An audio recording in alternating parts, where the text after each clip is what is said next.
ada juga orang bertaubat, tapi bukan nyesal terhadap dosa yang dia kerjakan, malah puas katanya. Dia ngomong sama teman-temannya, saya dulu zaman muda sudah kenyang judi, kenyang zina, kenyang mabuk-mabukan, sudah puas. Sekarang tinggal benernya saja, saya sudah taubat. Taubatnya sih bagus, tapi puasnya itu yang jelek. Kenapa harus dikatakan puas? Bukan puas, menyesal. Menyesal saya dulu. Kenapa hanyut terjebak dosa? Kenapa tenggelam di meja judi? Kenapa tenggelam di minum-minuman keras? Kenapa hanyut kepada perbuatan munkar dan maksiat? Saya menyesal sekali. Menyesal diperintah dan bukan malah puas. Dari rasa menyesal ini nanti timbul hal yang kedua, yaitu berniat tidak akan mengulangi lagi perbuatan dosa. Kalau menyesal tapi masih diulangi lagi, itu belum taubat yang sebenarnya.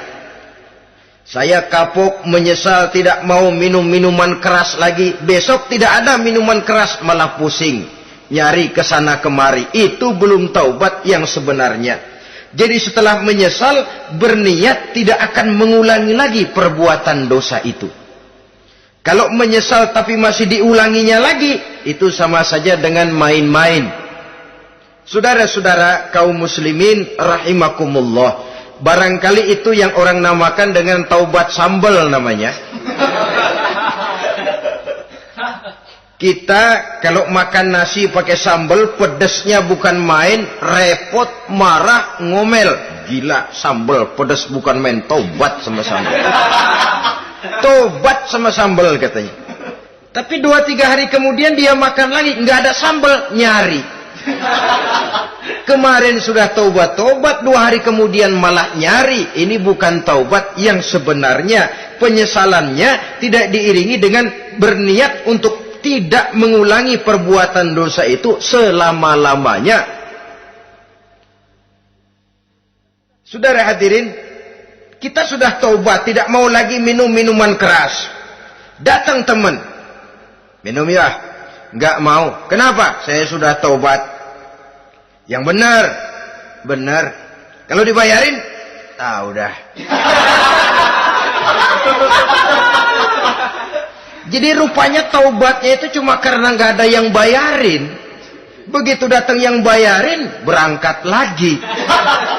Itu belum lagi merupakan taubat yang sebenarnya. Begitu juga kita taubat dari meja judi. Pada waktu sudah bures, bangkrut, habis-habisan, mungkin menyesal, mungkin bertaubat. Inilah akibatnya judi, rumah tangga berantakan, harta boros, anak terlantar, uang tidak ada. Tobat, saya tidak mau lagi-lagi tenggelam di meja judi. Pada saat kondisinya bangkrut, itu yang diucapkan.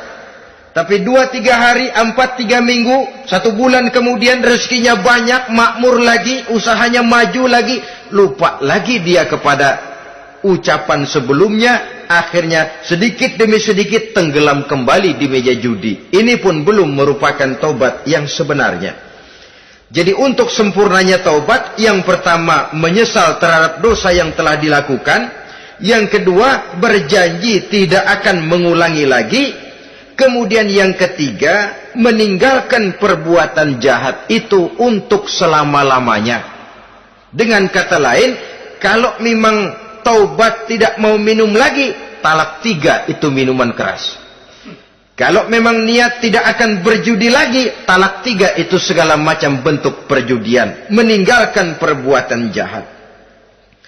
Yang keempat, menunaikan semua fardu dan kewajiban. Sebab barangkali pada saat kita tenggelam dalam dosa, perintah-perintah Allah, jangankan yang sunnah, yang wajib saja sering kita lalaikan. Maka apabila diri telah berniat melaksanakan taubat, maka tunaikan semua kewajiban yang disyariatkan oleh agama kepada kita. Yang kelima, meminta halal kepada para lawannya dengan termasuk mengembalikan hak milik orang lain. Ini kalau menyangkut hukukul adamiyin atau hak-hak manusia. Jadi kalau kita berdosa kepada sesama manusia, Allah belum akan menerima taubat kita kalau kita belum minta maaf kepada yang bersangkutan. Adapun kalau kita sudah minta maaf tapi yang bersangkutan tidak mau memberikan maaf, itu urusan dia kepada Allah. Urusan kita adalah meminta maaf kepada yang bersangkutan. Hal yang keenam, mendidik atau melatih diri untuk bertaat kepada Allah. Sebagaimana kita dulunya telah melatih diri, memperturutkan diri untuk berbuat durhaka. Lalu memperbaiki yang dimakan dan yang diminum. Itu juga merupakan ciri dari orang-orang yang melaksanakan taubat kepada Allah Subhanahu wa ta'ala. Kemudian apalagi memperbanyak istighfar di dalam kehidupan. Disabdakan oleh Nabi, inna likulli da'in dawa'un wa dawa'u zunubi al-istighfar. Sesungguhnya segala macam penyakit tentu ada obatnya, dan obat dari segala macam dosa adalah istighfar.